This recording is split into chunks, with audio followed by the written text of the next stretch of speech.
वरिष्ठ अधिवक्ता शेखर शर्मा ने कैंटोनमेंट बोर्ड पर गंभीर आरोप लगाते हुए बार की बिना नोटिस की निजी संपत्ति में तोड़फोड़ का करना ये किस कानून के दायरे में आता है।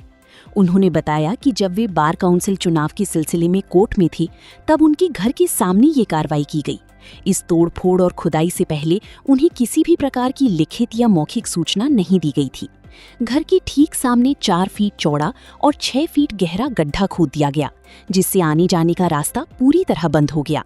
कार्रवाई के दौरान पानी की पाइपलाइन तोड़ दी गई, साथ ही मेन गेट का प्लिंथ और रैंप तोड़ दिया गया, जिससे गेट पूरी तरह ढीला हो गया। रैंप में लगा 1 क्विंटल से अधिक लोहा तोड़कर चुरा लिया गया। इसके अलावा ग्रेनाइट और नेम प्लेट को भी पूरी तरह नष्ट कर दिया गया। उन्होंने बताया कि उन्हें बाद में जो आदेश मिला वो उनके पड़ोसी संजय दुबे के घर के सामने रिपेयरिंग के नाम पर जारी किया गया था।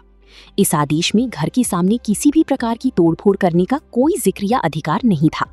घटना के ही दिन अधिवक्ता द्वारा इस मामले की एफआईआर दर्ज कराई जा चुकी है। उनकी मांग है कि बिना वैध कार्यादेश के नुकसान पहुंचाने वाले ठेकेदारों और कर्मचारियों के खिलाफ सख्त आपराधिक मामला दर्ज किया जाए। कटंगा कॉलोनी में हुए इस अपमान और लगभग 5 लाख के वित्तीय नुकसान के लिए अधिवक्ता ने उचित मुआवजे की मांग की है। अटल प्रगति न्यूज से जबलपुर संवाददाता की रिपोर्ट। बताइए क्या परेशानी हो रही है आपको, ये काम चल रहा है? ये काम मेरे को दिनांक जब मैं चुनाव था, बार काउंसिल के चुनाव में खड़ा हुआ था, मैं कोर्ट में विधि था, तो बिना मेरे को कोई सूचना के, नोटिस के, घर के सामने इनने 4 फीट बाई 6 फीट गहरा गड्ढा खोद दिया और मेरा आने जाने का सब रास्ता बंद कर दिया। मेरे को कोई सूचना नहीं दी, पानी की पाइपलाइन तोड़ दी, मेरा मेन गेट की प्लिंथ वगैरह सब तोड़ दिया, जिससे मेन गेट खुल गया और रैंप वैम का सब ये लोहा वगैरह लगा था, कम से कम 1 कुंटल से ज़्यादा, इसको तोड़ ताड़ के चुरा के ले गए और ये इसके साथ कार्रवाई की, जिसकी कि मैंने एफआईआर करी थी सेम डे। और जब मैं दूसरे दिन तीसरे दिन गया वहाँ पर अपने बयान देने, तो मेरे को एक आदेश प्राप्त हुआ, जिसमें ये आदेश जो है 5/6/2025 का है।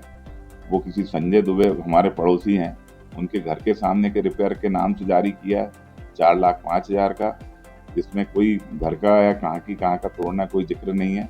और जिस आदेश के पढ़ने से ये होता है कि कोई मेरे घर के सामने तोड़ फोड़ का इनको अधिकार नहीं था। मैं चाह रहा हूँ कि ये इनके ऊपर जो भी ठेकेदार, कर्मचारी या जो भी हैं, कोई बिना कार्य आदेश के कर रहे हैं ये काम, या कोई आदेश है इनकी प्रति नहीं दी है, तो इनके ऊपर क्रिमिनल केस रजिस्टर्ड किया जाए। और जो मेरा अपमानित किया है कटंगा कॉलोनी में, इसके बारे में मेरे को मुआवजा दिलाया जाए। और जो मेरे ये रैंप वैम सारी चीज़ें तोड़ के ले गए हैं और सारा बर्बाद किया है, नेम प्लेट तक डैमेज करी है और ग्रेनाइट भी पूरा तोड़ दिया है इनने, तो और जो मेरा 5 लाख का खर्चा हुआ, कम से कम मुआवजा दिलाया जाए।